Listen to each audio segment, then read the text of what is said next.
Hi armies, ഞാൻ choose ചെയ്യാൻ വേണ്ടി 22 എപ്പിസോഡായിട്ട് എത്തിയിട്ടുണ്ട്. അപ്പോൾ എല്ലാവരും ഇപ്പോൾ എപ്പിസോഡ് കണ്ടോ? ഇഷ്ടപ്പെടുമെങ്കിൽ ലൈക്ക് കമൻറ്റ് എന്തായാലും ചെയ്യണം, പിന്നെ സബ്സ്ക്രൈബ്. ഇനി വളച്ചുകെട്ടില്ലാത്ത കാര്യം പറയാം.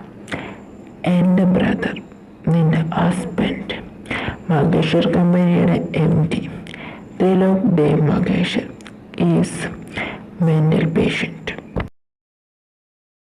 8 വർഷമായിട്ട് സൈക്കാട്രിസ്റ്റിനെ കാണുന്ന ഒരു മെൻ്റൽ പേഷ്യൻ്റാണ് അവൻ. നമ്മുടെ വീട്ടുകാർക്ക് മാത്രം അറിയാവുന്ന സീക്രട്ട്. പുറത്തെല്ലാവരുടെ മുന്നിൽ ദേവ് മഗേഷിൻ്റെ 2 പ്രഫറ്റ് മക്കളിൽ ഒരാൾ, മഗേഷ് ഗ്രൂപ്പിൻ്റെ MDമാരിൽ ഒരാൾ. സ്കൂൾ, കോളേജ്, പഠിത്തത്തിലും സ്പോർട്സിലും വേറെ എല്ലാ ആക്ടിവിറ്റിയിലും എല്ലാത്തിനും അവന് ഫസ്റ്റ് ആയിരുന്നു. എന്ത് പ്രോഗ്രാം നടന്നാലും അവൻ അതിന് ഫസ്റ്റ് വേണം. അതിനുവേണ്ടി അവൻ കുറേ ഹാർഡ് വർക്ക് ചെയ്യും. ഹാർഡ് വർക്ക് ചെയ്ത് അവൻ്റെ തലയ്ക്ക് അത്രമാത്രം പ്രഷർ കൊടുത്തു. എന്നെപ്പോലെ ആകാൻ വേണ്ടി, എന്നെക്കാളും ഫസ്റ്റ് ആകാൻ വേണ്ടി അത്രമാത്രം അവന് പ്രഷർ കൊടുത്തുകൊണ്ടിരുന്നു. ഒരു ഘട്ടത്തിൽ അവന് മനസ്സിലവൻ അവനായിട്ടല്ല ജീവിക്കണേന്ന്. അതറിഞ്ഞപ്പോൾ തന്നെ അവൻ്റെ കുറച്ച് കിളി പോയി തുടങ്ങി. ഇപ്പം ഈ കാണുന്ന അവസ്ഥയിൽ അവൻ എന്തിനു വേണ്ടി ഇതൊക്കെ ചെയ്തതെന്നറിയോ? നിന്റെ അമ്മാവൻ, പുള്ളിയുടെ പെർഫെക്റ്റ് മോനാകാൻ, പുള്ളി ഇഷ്ടപ്പെടാൻ, പുള്ളി അവനെ സ്നേഹിക്കാൻ, പുള്ളിയുടെ സ്നേഹത്തിന് വേണ്ടി മാത്രം. അവസാനം അവന് കിട്ടിയത് ഭ്രാന്തൻ എന്ന ഐഡന്റിറ്റി മാത്രമാണ്. ഇത്രയൊക്കെ ആയിട്ട് അവൻ പഠിക്കില്ല. ഇപ്പോഴവൻ എന്നെക്കാളും ബെസ്റ്റ് ആകാൻ വേണ്ടിയിട്ട് അവൻ അവൻ്റെ തലയ്ക്ക് പ്രഷർ കൊടുത്തുകൊണ്ട് തന്നെയിരിക്കുന്നത്. അവൻ ഇഷ്ടമില്ലാത്തൊക്കെ ചെയ്തുകൊണ്ട് തന്നെയിരിക്കുന്നത്. എന്നവൻ അവനായിട്ട് ജീവിക്കാൻ തീരുമാനിക്കണോ, അന്ന് ഇതൊക്കെ ശരിയാകും. അന്ന് മാത്രമേ ഇതൊക്കെ ശരിയാവുള്ളൂ. ഇപ്പം ഞാൻ പറഞ്ഞ കാര്യങ്ങളൊക്കെ നിനക്ക് വിശ്വാസം വന്നില്ലെങ്കിൽ നിന്റെ ബെസ്റ്റ് ഫ്രണ്ട് ഇവിടെ നിൽപ്പുണ്ട്, ഇവളോട് ചോദിക്കുക. അല്ലെങ്കിൽ നിന്റെ അമ്മായിയമ്മയോട് ചോദിച്ചു, അല്ലെങ്കിൽ നിന്റെ അമ്മായിയച്ഛനോട്, അല്ലെങ്കിൽ നിന്റെ മുത്തശ്ശിയോട് ചോദിച്ചു. ഒന്നും വേണ്ട, നിന്റെ ഹസ്ബൻഡിനോട് ചോദിച്ചു. അവൻ തന്നെ പറഞ്ഞു തരും നിനക്ക്.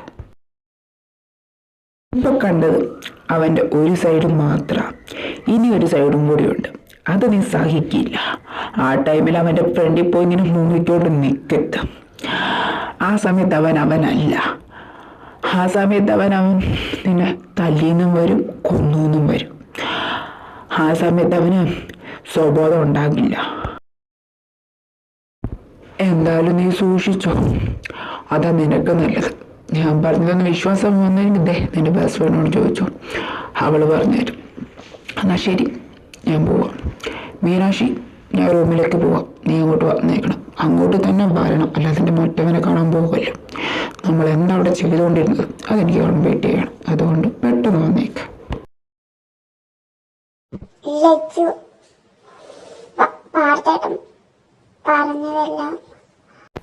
പാർത്തേട്ടൻ പറഞ്ഞതൊക്കെ സത്യം തന്നെയല്ലേ?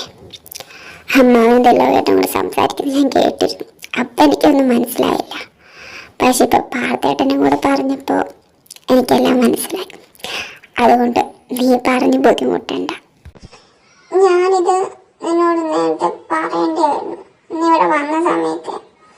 പക്ഷെ ഞാൻ ആ കാര്യം വിട്ടുപോയി. ചിലവട്ടം നിന്നോട് മര്യാദയ്ക്കല്ല പെരുമാറിക്കൊണ്ടിരുന്നത്. അപ്പൊ പിന്നെ ഞാനത് ഓർത്തേ ഇല്ല.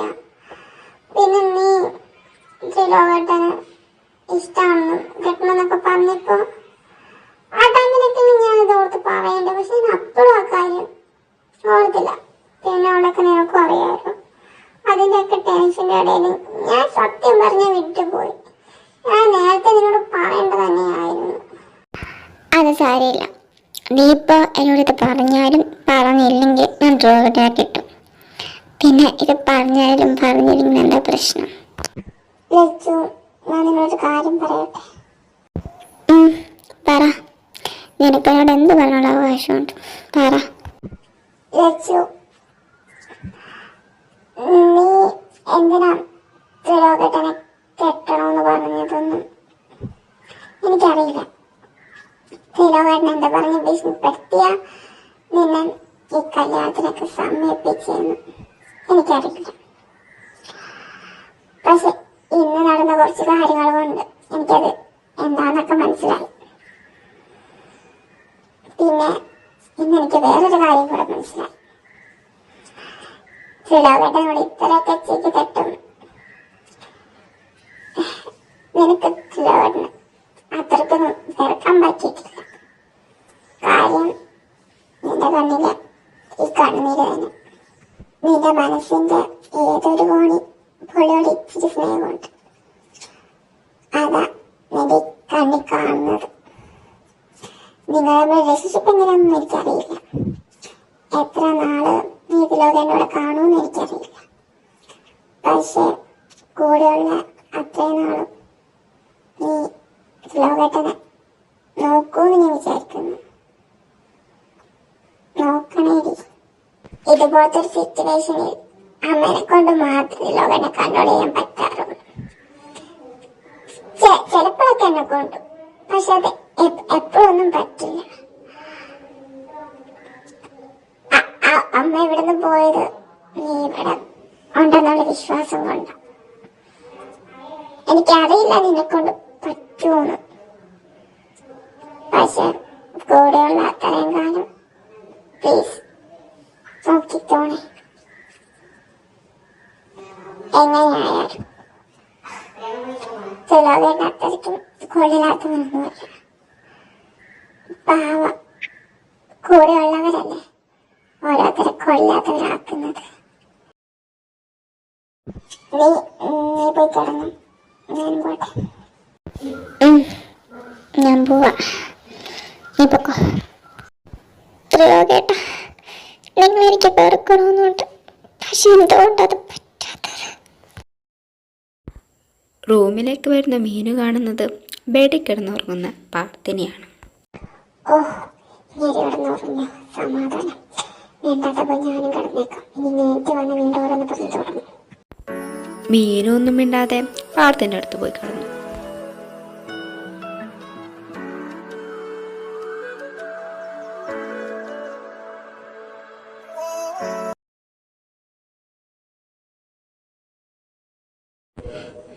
എനിക്കാരുമില്ല. ആരുമില്ല.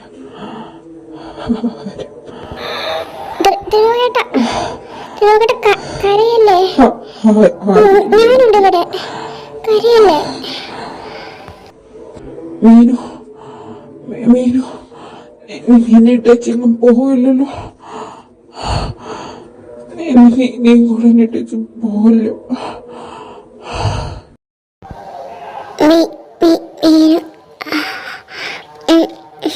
ഞാൻ ചേട്ടനിട്ട് എങ്ങും പോകില്ല. ഞാൻ ചേട്ടൻ്റെ കൂടെ തന്നെയുണ്ട്. ചേട്ടൻ ഉറങ്ങിക്കും.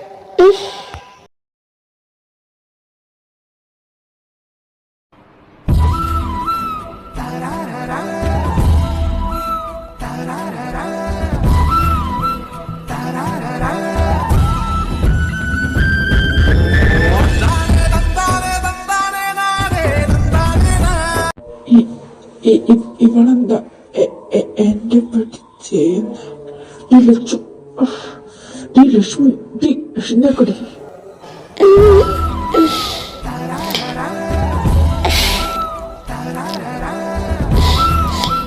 എന്തിനിങ്ങനെ വിളിച്ച്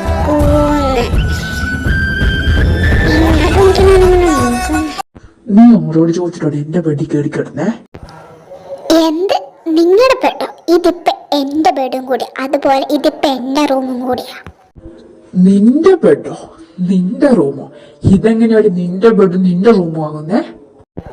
പിന്നെ എന്റെ റൂമല്ല നാട്ടുകാരുടെ റൂമാകുക. എന്റെ കെട്ടിയവന്റെ റൂം എന്ന് പറഞ്ഞാൽ അത് എന്റെയും കൂടെ റൂമാ. കെട്ടിയവന് ഓരോടി നിന്റെ? നീ എന്താ പറഞ്ഞേ?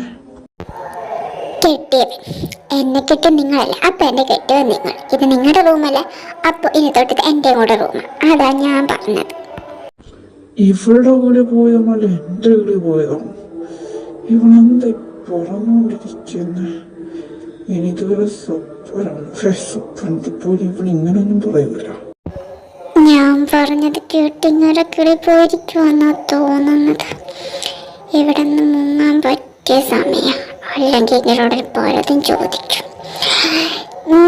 ത്രിലോകേട്ടൻ ഓർക്കിപ്പിച്ചിരിക്കും. അപ്പോൾ ഫ്രഷ് ആകാൻ നോക്കും. ഞാൻ താഴത്തെ ഒരു അപ്പച്ചനെ കണ്ടിട്ട് വരട്ടെ. എന്നാ ശരി. അവൾ പോയി. ഇവളെന്തൊക്കെയാണ് ഈ രാവിലെ നീ പറഞ്ഞോണ്ടിരുന്നത്? അല്ല, ഇന്നലെ എന്തൊക്കെ ഇവിടെ സംഭവിച്ചത്? എനിക്കൊന്നും ഓർമ്മയില്ല. തല വേദന എടുത്തിട്ടും വയ്യ. ഇതിപ്പോ ആരോടെ ചോദിക്കുക? മീനുനോട് പോയി ചോദിക്കാം. ആദ്യം പോയി ഫ്രഷ് ആകാം. മീനു,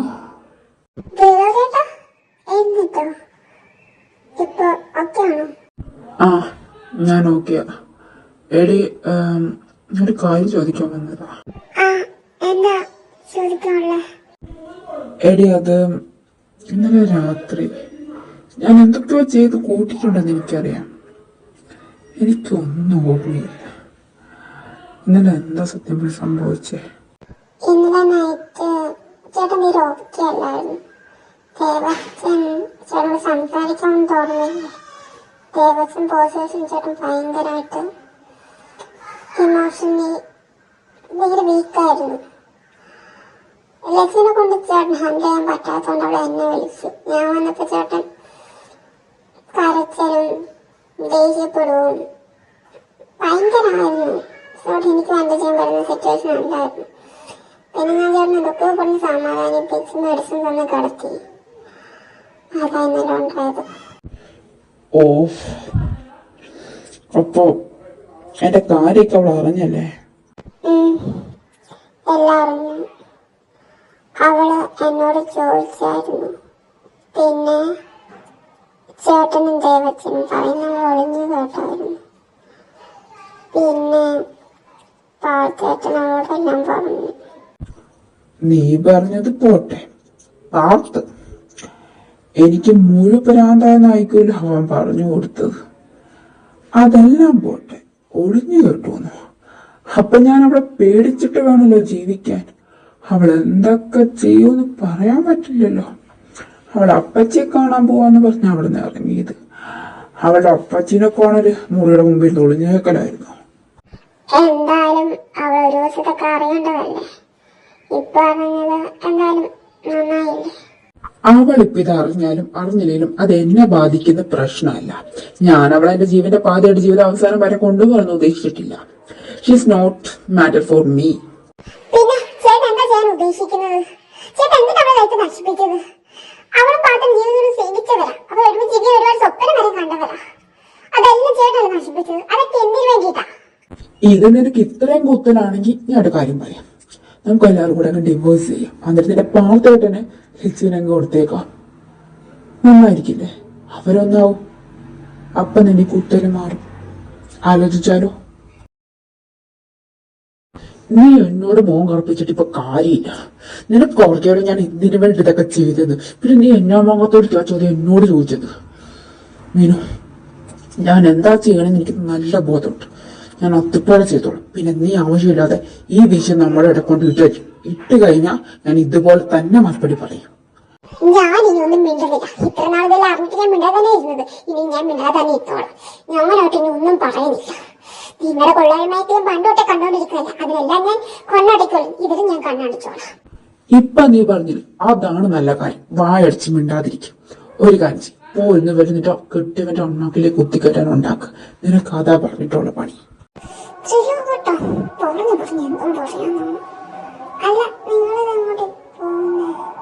അർജന്റൊരു സ്ഥലം വരെ പോലുണ്ട്. നീ ആരെങ്കിലും ചോദിച്ചാൽ പറഞ്ഞേക്ക്. എന്നാ ശരി, ബൈ. ഇല്ല, അത് നിന്റെ കെട്ടിയവന്റെ അണ്ണാക്കിലേക്ക് കുത്തിക്കറ്റു.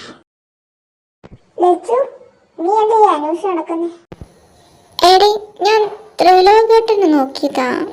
ഞാൻ ഫ്രഷായിട്ട് വരുന്നവരെ റൂമിനുണ്ടായിരുന്നു. ഞാൻ ഫ്രഷായിട്ട് വന്നിട്ട് പിന്നെ പുള്ളി കണ്ടില്ല. അതാ നോക്കിക്കൊണ്ട് നടന്നേ. ത്രിലോകേട്ടൻ പുറത്തു പോയല്ലോ. എപ്പോ? അല്ല, എങ്ങോട്ട്? വെളുപ്പിന്.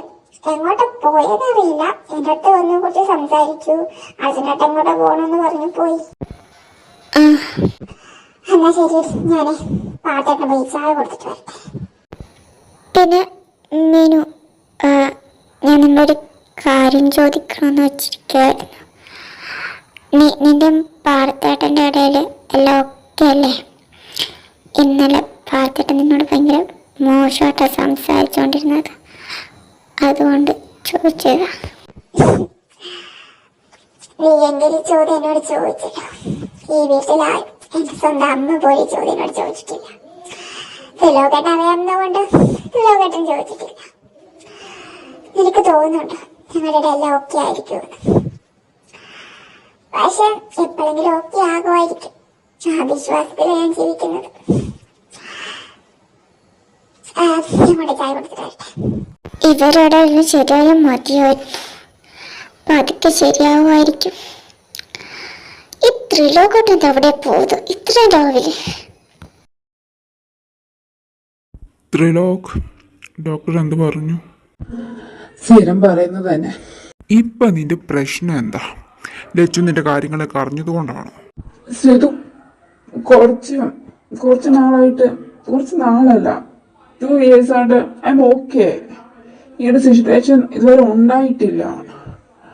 എനിക്ക് എന്നെ കൺട്രോൾ ചെയ്യാൻ പറ്റുമെന്ന് എനിക്ക് നല്ല ഉറപ്പുണ്ടായിരുന്നു. ഇങ്ങനെ ഒരു സിറ്റുവേഷൻ ഞാൻ ഒരിക്കലും വീട് പോകില്ലെന്ന് എനിക്ക് ഉറപ്പുണ്ടായിരുന്നു. പക്ഷെ ഇന്നലെ എനിക്കത് അങ്ങോട്ട് ശരിക്കും തകർന്നു പോയ പോലെ തോന്നുക. ത്രിലോ ഇസ് ഓക്കെ, നീ അത് വിട്. ഞാനൊരു സൈക്കാട്രിസ്റ്റിനെ കൺസൾട്ട് ചെയ്യുന്നൊരു പേഷ്യൻ്റാണ്. എനിക്കറിയാം നിൻ്റെ സിറ്റുവേഷൻ. ചില സമയത്ത് നമുക്ക് നമ്മളെ കൺട്രോൾ ചെയ്യാൻ പറ്റത്തില്ല. അത് നമ്മൾ എന്ത് ചെയ്തെന്ന് പറഞ്ഞാലും അതോർത്ത് നീ വിഷമിക്കണ്ട, വീട് നീ. ഇതൊക്കെ നോർമലാണ്. എനിക്ക് ഇമോഷൻ സൈഡ് ഒട്ടും ഇഷ്ടമല്ലാത്തത്. ആ സമയത്ത് ഞാൻ ഭയങ്കര വീക്കായി പോകുന്ന പോലെ എനിക്ക് തോന്നുക. ഓ എൻ്റെ ചെറുക്ക, ഇങ്ങനെ കരയല്ലേ. പോട്ടെ, അത് വീട് നീ. രണ്ട് ഭ്രാന്തന്മാരും കൂടെ ഇവിടെ എന്താ പരിപാടി? ഞങ്ങളെ ഒരു പ്രാന്താശുപത്രി തുടങ്ങിയാലോ എന്ന് ആലോചിക്കുക. നിനക്ക് വേണമെങ്കിൽ അഡ്മിഷൻ തരാം കേട്ടോ. വേണ്ടി വരും, നിങ്ങളുടെ കൂടെയല്ലേ കൂട്ടും, അതുകൊണ്ട് എന്തായാലും വേണ്ടി വരും.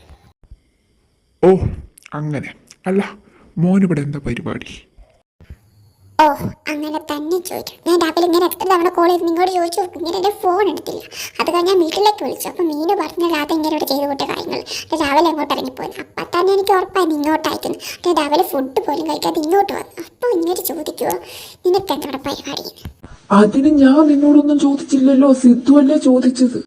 നിങ്ങളെ രണ്ടും കണക്കാം. ഇപ്പൊ ഇങ്ങനെ വന്ന ശേഷം നിങ്ങൾ എന്നെ ഭയങ്കര ഒഴിവാക്കുന്ന പോലെ ഇപ്പൊ തോന്നുന്നത്. ഞാൻ നിന്നെ ഒഴിവാക്കാനോ? എടാ നീ കഴിഞ്ഞിട്ടല്ലേടാ എനിക്ക് ആരും ഉള്ളൂ. നീ അല്ലോടാ എൻ്റെ മുത്ത്. ഓ എനിക്ക് ചോദിച്ചു, അങ്ങനെയാണെങ്കിൽ കൊള്ളാം. ഓ ഈ കുരിപ്പ്. വാ, നിങ്ങളുടെ ഫുഡ് കഴിച്ചല്ലോ. നിൽക്കൊണ്ടൊക്കെ ഫുഡും മേടിച്ച് ഓഫീസിൽ പറഞ്ഞു വിടാം. വാ ഇങ്ങോട്ട്. ആ ഞാൻ വരുവാ, നടക്കാം. എനിക്ക് കാര്യമായിട്ട് എന്തെങ്കിലും വേണം. ത്രിലോകേട്ടൻ കുറച്ച് നാളായിട്ട് ഓക്കെ ആയിരുന്നല്ലോ. ഇതുപോലെ സിറ്റുവേഷൻ നേരെ ഉണ്ടായിട്ടില്ല. പിന്നെ പെട്ടെന്ന് എന്താ അങ്ങനെ? എനിക്ക് ശരിക്കും അറിയത്തില്ല. ലക്ഷ്മി പറഞ്ഞത് അച്ഛൻ അവനെ കാണാൻ റൂമിൽ വന്നിട്ടുണ്ടായിരുന്നു എന്നും അച്ഛൻ സംസാരിച്ചിട്ട് പോയ ശേഷം അവൻ ഇങ്ങനെയൊക്കെ പെരുമാറിയെന്ന്. എനിക്കറിയില്ല ശരിക്കും. ഇനി വെള്ളിച്ചൻ പണ്ടത്തെ പോലെ വീണ്ടും തുടങ്ങിയോ? അച്ഛൻ പണ്ടത്തെ പോലെ ഒന്നും ചെയ്യും പറയുകയും ചെയ്യില്ല. അച്ഛൻ പണ്ടത്തെ കാലത്ത് ഇപ്പോൾ കേട്ട് ചെയ്യുന്നുണ്ട്. അവൻ്റെ ഈ അവസ്ഥയ്ക്കാണ് അച്ഛനാണെന്നുള്ള കുറ്റബോധത്തെ അച്ഛൻ ഇപ്പം തന്നെ ജീവിക്കുന്നത്. അതിൻ്റെ ഇടയിൽ പണ്ടത്തെ എന്തെങ്കിലും കാലത്തെപ്പറ്റി സംസാരിച്ചിട്ടുണ്ടാവും. അവനത് ചെയ്യാൻ പറ്റിയിട്ടുണ്ടാകില്ല. അല്ലാതെ പണ്ടത്തെ പോലെ വീണ്ടും അച്ഛനങ്ങനൊന്നും ചെയ്യില്ല. അതും ശരിയാ. ത്രിലോകേട്ടൻ്റെ അവസ്ഥയ്ക്കാണ് വെള്ളിച്ചനെന്നുള്ള കുറ്റബോധത്തില്ല വെള്ളിച്ചൻ ഇപ്പോഴും ജീവിക്കുന്നത്. പിന്നെ ലച്ചു ഇന്നലെയാണല്ലോ ത്രിലോകേട്ടൻ്റെ കാര്യം അറിഞ്ഞത്. ഇന്നലെ കൊണ്ട് എനിക്കൊരു കാര്യം മനസ്സിലായി. ചെറുപ്പം മുതൽ ഇപ്പം വരെ ലക്ഷ്മിയോട് അവൻ ഇത്രയൊക്കെ ചെയ്ത് കൂട്ടിയിട്ട് അവളുടെ മനസ്സിൻ്റെ ഒരു കോണിൽ അവനോട് ഇച്ചിരി സ്നേഹത്തിലും ഉണ്ടെന്ന്. അവൾക്ക് അവനെ അങ്ങോട്ട് മുഴുവനായിട്ട് വെറുക്കാൻ പറ്റിയിട്ടില്ല. ഇന്നലെ അവളുടെ കണ്ണിൽ കണ്ട കണ്ണുനീരും അതെല്ലാം പറഞ്ഞു.